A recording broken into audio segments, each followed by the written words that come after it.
The long-awaited, eagerly anticipated exam timetable generator by School Data is here. To access the exam timetable generator, simply visit app.schooldata.com.au. When you reach this login screen, please always click the Microsoft icon at the bottom.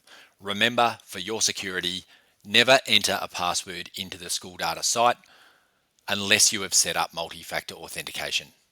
But for 99.9% of users, Microsoft Single Sign-On will handle your login, and in the App Store, that simply means clicking this icon. Click on the exam timetable generator.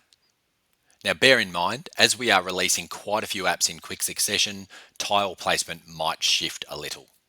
When you click this app, you will be presented with a list of your existing projects. First time in, this will be empty. Click New Project over here on the right. Give your project a name.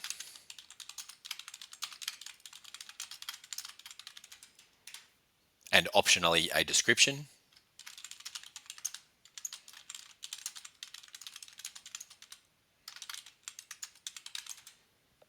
And press Continue.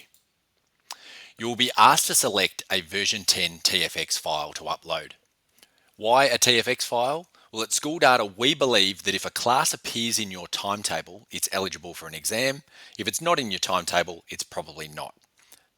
So rather than selecting lines and cobbling together grids from multiple SFX files, you can create your timetable in one fell swoop using a TFX file. Double click on your file and press Continue. Then Submit. This should only take a couple of seconds. You'll be asked to select which year levels have exams. Now in the old SFX model, you may need to do these individually, but I'm going to select years 8, 9, 10 and 11. Just a quick side note.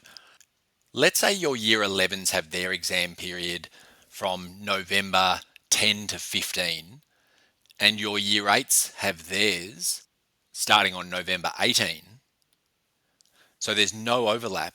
I would still suggest making this in one exam timetable. The way our constraints screens work allow you to tell the solver that the year 11s can't have exams on exam days 6 onwards and the year 8s can't have exams on exam days 1 to 5. So it's never been easier to make your entire timetable for your exams in one go. One more side note, we've designed this interface to cope with everything that our solver can currently do and a handful of features that we're building now and will release soon.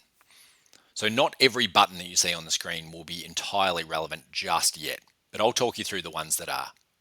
I'm going to start down here and I'm going to say that across our year 8 to 11 year levels, we have a 10-day exam timetable period. We have 3 sessions per day. Our rooms can cope with up to 315 students at any given point in time doing an exam. We never want a student to do more than 2 exams on the same day. And yes, our solver will handle this automatically. So the days of checking whether students have 3 exams on the same day are behind you. In the optimization options, you can opt to bring as many papers to earlier days in the exam period as possible. You can also opt to bring papers earlier in the day to morning slots, for example, so that students aren't hanging around all day for their exam. Bear in mind that these optimization options can slow the solver down. And so something that might take 2 to 5 seconds to solve might end up taking a minute or 2 to solve if you tick these options. My suggestion is to always leave these unticked until you've got a solution you're really happy with, and if you want to optimize it afterwards, simply clone the project, takes 1 second, tick one of these optimization options and rerun your solver. Forward load marking is a future feature. We actually do have a mini app that I'll show you soon that can kind of do this for you, but basically what this is going to do is it's going to look at the individual teachers to ensure that no one has a high marking load that comes in late in the exam period. Now, if we scroll down to the session maximums, you can see that they all say 315 because of the value we set up here. If I change this to 350 and tab out of the cell, all of these values down here now change. You can override these in individual cells.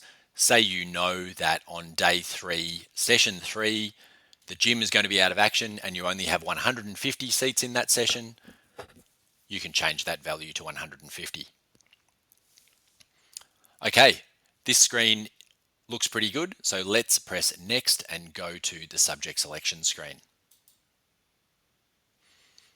In the subject selection screen, you'll see every timetabled subject that is attached to year levels that you selected back in the initial setup screen.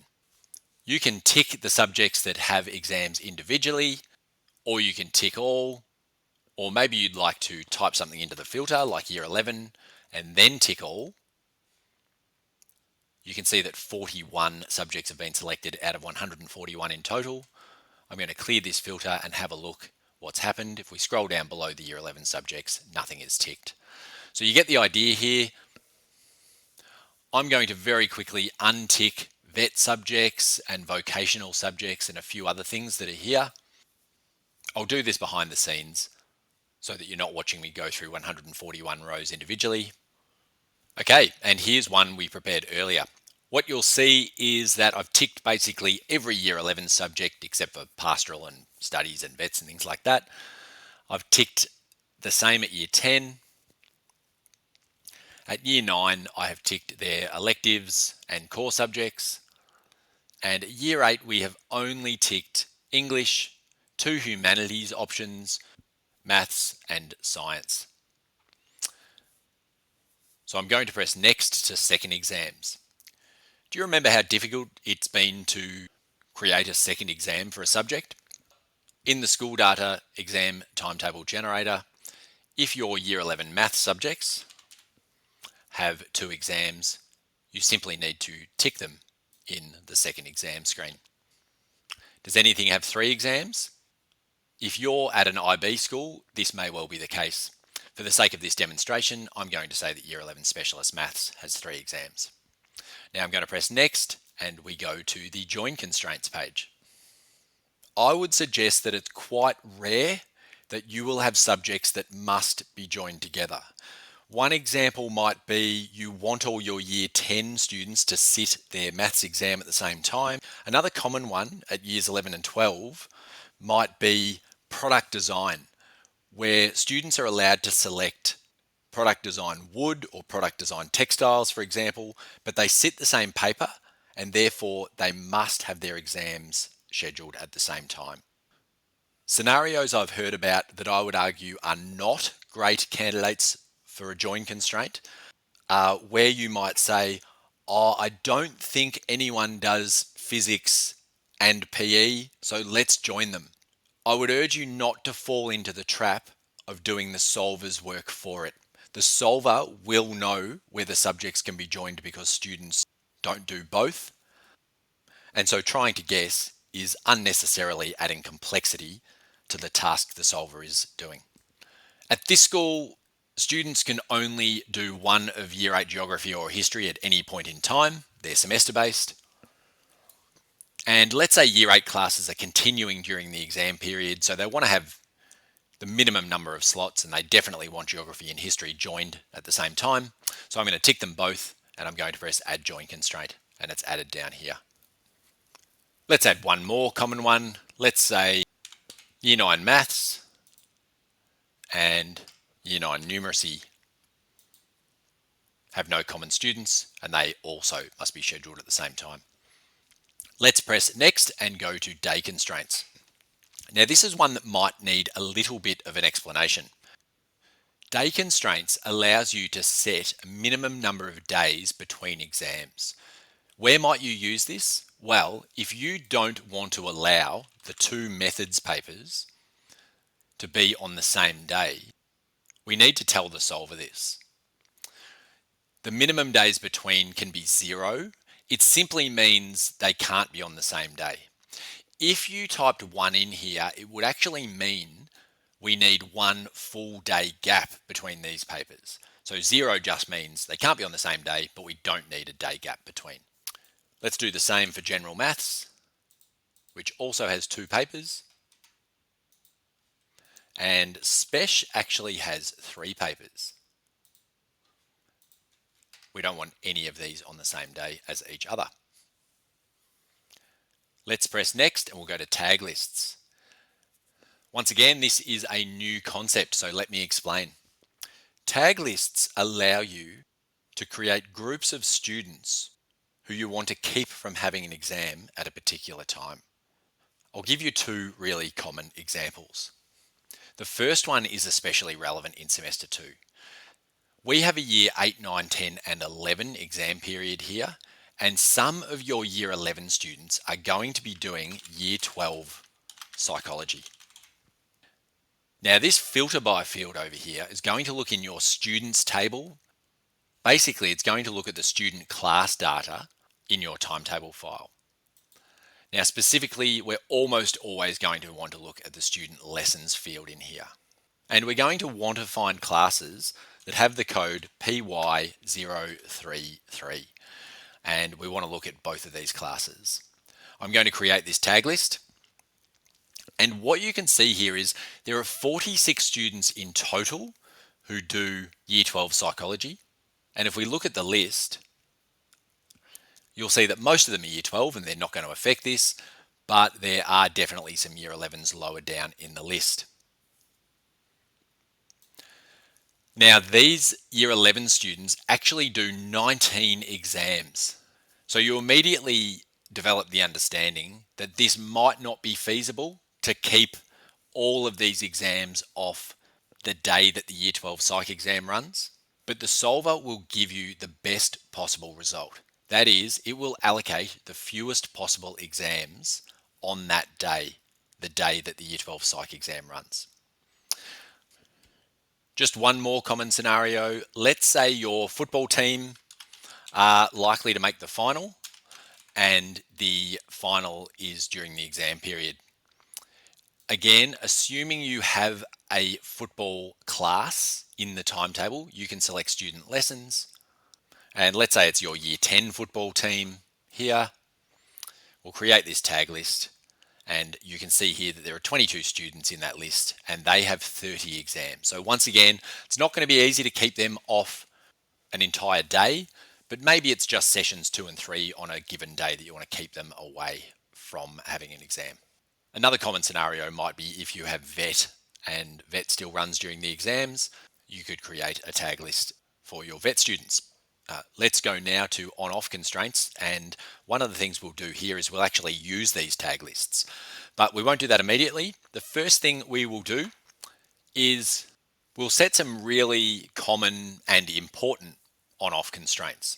You might recall earlier that we said that maybe your year 8, 9, 10 and 11 exam periods don't perfectly align. Let's say, for example, your year level 8 students cannot have an exam on days 1, 2, 3, 4, or 5. Simply scroll down and add the constraint here, and you can see that it's recorded down here. Another very common one might be the subject, year 11 English, must be on day 1, session 1. A flow on from that might be that year level 11 cannot have an exam day 1, session 2 or 3. Maybe you only want them to have English on day 1. And maybe you want them to only have a 7-day exam period, and so they can't have any exams on days 8, 9, or 10. But what if you don't want to be that specific or prescriptive? Let's say you want your year 10 English exam to be on day 2, so it's a must-have or an on constraint, but you don't care whether it's session 1, 2, or 3. Well, you can tick 1, 2, and 3 and press add on-off constraint. And this here means that year 10 English must be on one of these listed sessions. It's that simple. I'm sure you get the idea now, so I'll move on. Before I go to the next screen though, I will lodge these tag list constraints. So the type is a tag list, and the tag list we want to select first is Year 12 Psych, and they cannot have an exam, so it's an off constraint, on, let's say, day 4. Let's say that's the day that the VCAR Psych exam is scheduled for. Press Add On Off constraint, and essentially what's happening down here is the solver is going to try to not schedule any of these students' exams on day 4. As we mentioned before, it will give you the mathematically best result, if you like. Okay, that'll do for now, so I'm going to press Next to Max Exams. This is the maximum number of exams that can run on a day or on a session. I'll give you a couple of scenarios or a couple of examples that I tend to load into my exam solver. If there's something I don't cover here, as with any screen, please feel free to ask in the Q&A session afterwards. So just 2 common scenarios. Number 1, I don't like it when students have a methods and a specialist exam on the same day. And so I'm going to scroll down and I'm going to select, or I could type into the filter, maybe if I just type maths. I don't want them to have methods exam 1 or special exam 1 or methods or special exam 2 or special exam 3 on the same day. And so I've ticked those 5, you can see them down here. I scroll back to the top and I want to allow a maximum of 1 per day. Now the days this applies to are 1, 2, 3, 4, 5, 6, 7, 8, 9 and 10. You wouldn't need to tick it for those late days, 8, 9, 10 from memory, because we've already restricted year 11 exams from those days anyway, but it's better to be safe than sorry. Now I have to remember to scroll down and press Add Max Exam Constraint, and that is lodged here. The other constraint I want to set here is a per session constraint. Let's say you only have one venue that can house an oral exam, one that has a listening component. So we're going to say we want a maximum of 1 per session. If you have 2 venues, you could say 2 per session. But let's say you've only got one of these venues, and it doesn't matter what time it's on. So you'll have to tick every session for this.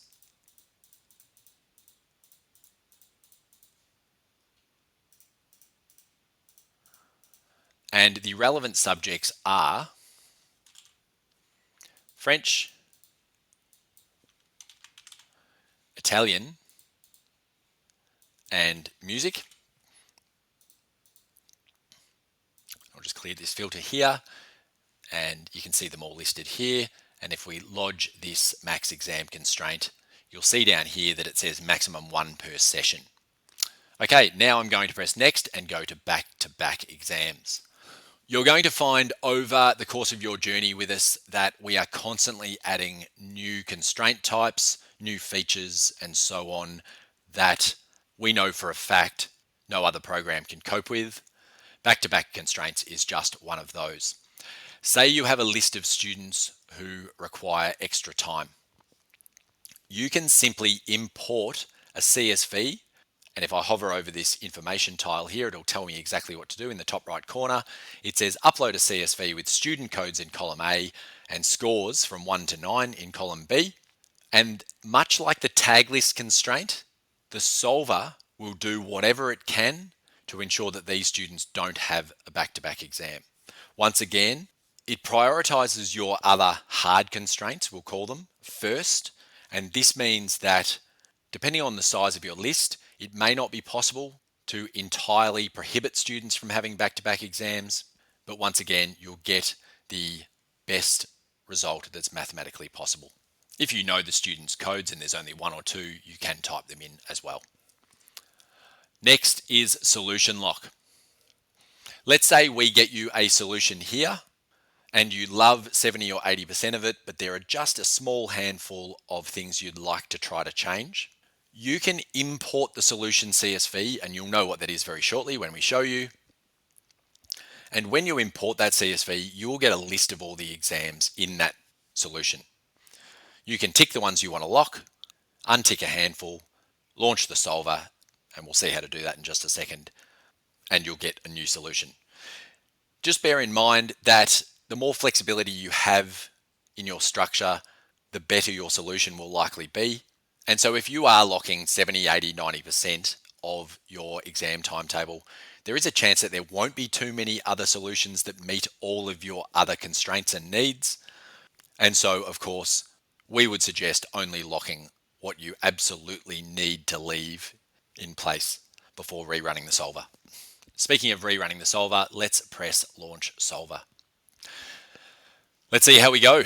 Press Solve now, and you'll see that the solver has been initiated.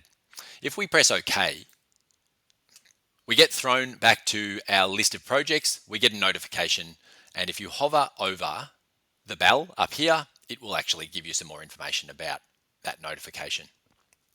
Usually it's just saying the solver's been kicked off.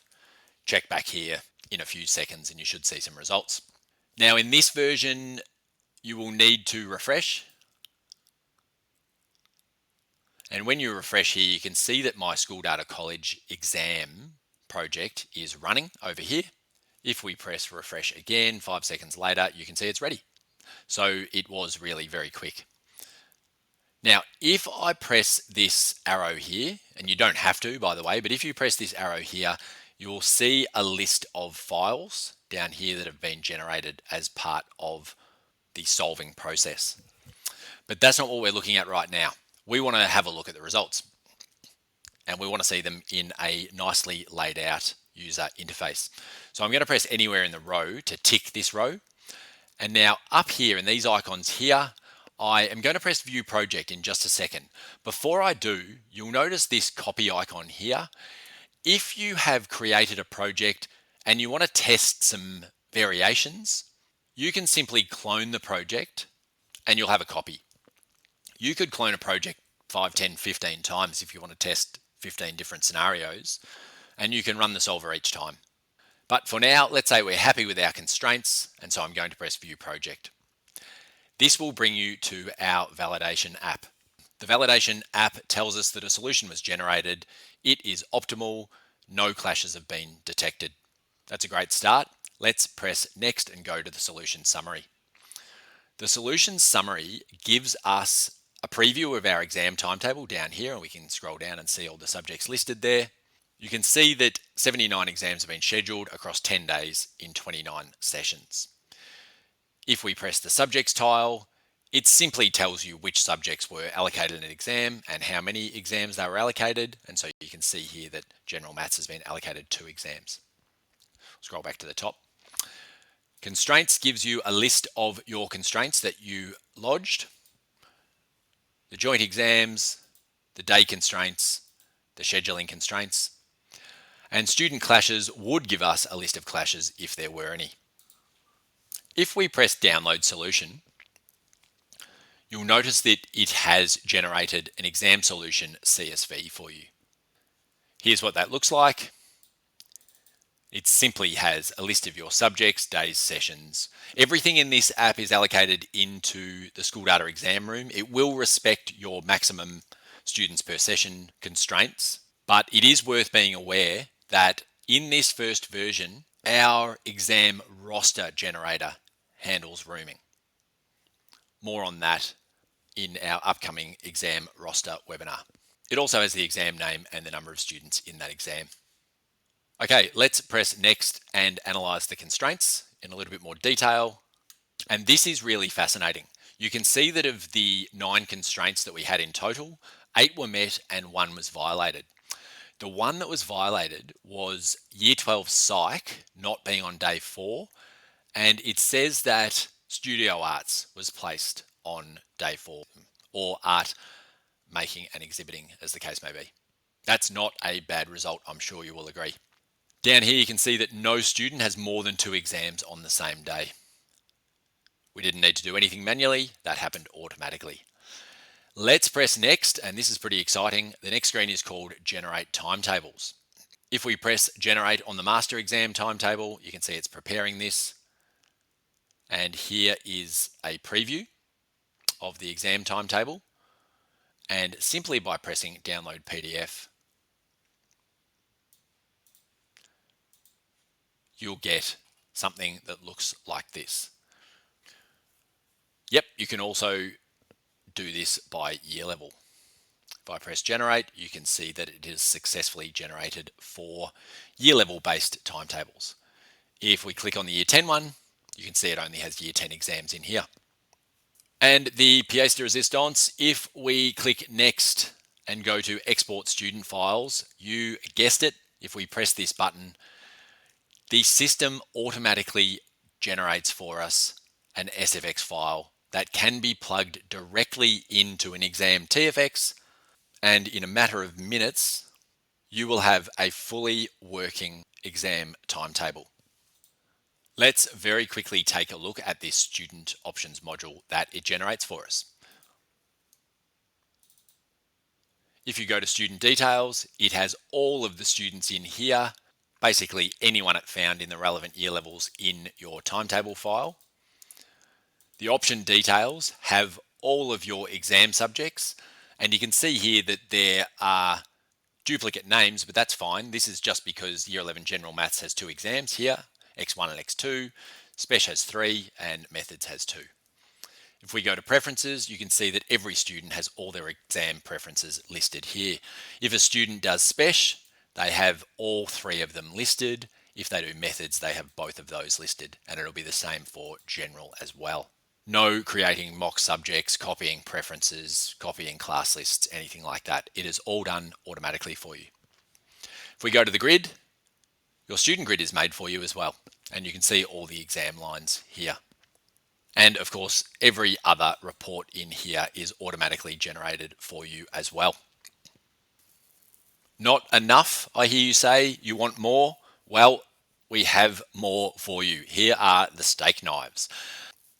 I mentioned at the outset that we're working on a way to ensure that your staff don't get an excessive exam marking load late in the exam period. This will be built into the solver soon, but in the meantime, we have the marking load app. The marking load app simply asks you to import your original timetable file and your exam solution CSV. So if I go to my downloads, there it is. Press next, and it says select subjects with exams. But don't worry, the app knows which subjects have exams and they are automatically ticked for you. Press next, and the marking load for each teacher is recorded automatically for you. The next thing to do, in fact, the first thing to do, is to set a clash threshold. Let's say said we don't want any teacher to have more than 50 papers on the last day. Simply type that in, scroll to the bottom and press generate constraints. In here, you will get a list of every single combination of subjects that, if scheduled on the last day, together would result in teachers getting more than 50 papers. And at the top, you can see these individual subjects. These are probably the ones that you may want to focus on. You can see that if any of these 6 subjects are scheduled on the last day, someone will get more than 50 papers. Down here, Year 8 and 9 Maths, this means that if both are scheduled on the last day, someone will get more than 50 papers. Now, this is a really long list because we have 4 year levels in here. If you know, for example, that the Year 11s can't do exams on the last day, you can ignore anything that has a Year 11 subject in it. In fact, you could have unticked them back in the first screen. Okay, the final powerful feature here, if we press next and we press calculate marking load, we actually get a printout of every teacher, all of the subjects they teach that have exams, and their marking load per day based on the exam solution file that we imported.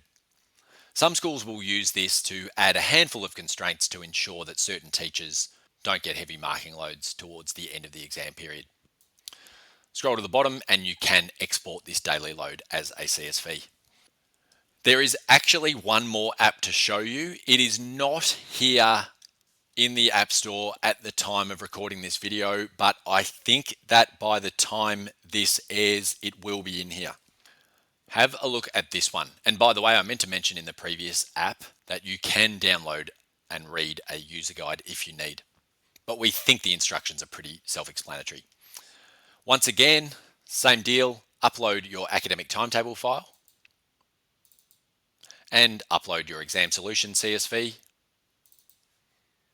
Press process files and continue. I should probably explain what this app is going to do. If you thought that those master exam timetable PDFs that I showed you earlier didn't quite have enough information, then this app is probably for you. This screen is simply asking you to confirm that the year levels tagged to each exam are correct. If they are, we can simply scroll to the bottom and press next, continue to scheduling. Now, what you can do in here is you can actually assign dates and times to your exams, and it will generate timetables that you can send around or publish on your school's learning management system. Let's say the first day of your exams is the 12th of November and it's a Wednesday, and this corresponds to a day 8 in your cycle. Don't worry, I'm not going to make you type in every date. Simply come down here and press guess remaining dates and validate them, of course. Check to make sure that it has skipped weekends where it said it would. And now down here, we're going to assign actual times to your exams. Let's start with session 1 exams, and I'd suggest setting some bulk times first and then tweaking the exams that have different durations. So let's say that we can assume that most session 1 exams will have a start time of 9 a.m. 9 a.m. there. They have 10 minutes reading time and 90 minutes writing time. That is, most exams do. It says apply to selected. We haven't selected any yet. So we come down here and we say, yeah, let's say all year levels on all days in session 1. And that has filtered the list for us to only show session 1 exams. We want to select all filtered, apply to the 26 exams selected, and it's done that. And now press clear selection and clear filters, just a good habit to get into. Go back up, and now we will do the session 2 exams. Let's say they start at 11:15. Let's say, just to show you the difference, they are 100 minutes writing time, and we say it's session 2 exams. Select all filtered, apply to the 21 exams there. And let's say the session 3 exams start at 1:30 p.m. And let's say, for the sake of variation, they have 15 minutes reading time. I should have cleared the selection and cleared the filters down here. That's all right, I've done it now. And let's say all session 3 exams, select all filtered, will start at 1:30, have 15 minutes reading time and 100 minutes writing time. Apply, okay. And now if we clear the selection and the filters, you will see all of these exam times here. Simply press generate timetables and you're given 3 options. I'm going to press all 3, download the enriched CSV, generate the Word document, and generate the Excel spreadsheet. The enriched exam solution looks like this. You may want to widen some columns. You can see all your dates and start times and end times and so on. The enriched exam timetable as an Excel file looks like this. I'm not sure if this will be much use. You have all the exams in each cell. If we make this bigger, you can see the way it's laid them out here. Some Excel whizzes will find this helpful. I think that the Word document is probably the most helpful. It doesn't look great when you first open it. It doesn't look great at all, to be honest. But if you press enable editing and you have your view set to web layout, then you can see the value here. You may want to do some formatting, but the real value is that it has added the day up the top, the date, start times, end times. And we sent this to Word because we think that's probably one of the easiest places for your admin team to manually make edits. So if they want to go through and manually change venues in here, there's not a whole lot of work required to get you a really nice looking master exam timetable. And that's it. I know I do have a tendency to get quite excited about many of the apps that we are developing at the moment, but this one has definitely had a positive effect on my workload personally. Exam timetables that used to take me somewhere between 2 and 6 hours, depending on how much effort I put into ensuring students didn't have 3 exams on the same day, now take me 10 to 15 minutes, and I have all the documentation at my fingertips. And so I find I'm actually saving the admin team from doing a stack of manual work that they used to do. I hope you can see the value in it too. Please hang around as always and ask any questions in the Q&A section, or of course feel free to email me if you'd prefer. The best way to reach us on email is at info@schooldata.com.au. I truly hope you've got something out of this webinar, and I look forward to seeing you all in the Q&A shortly. Thank you.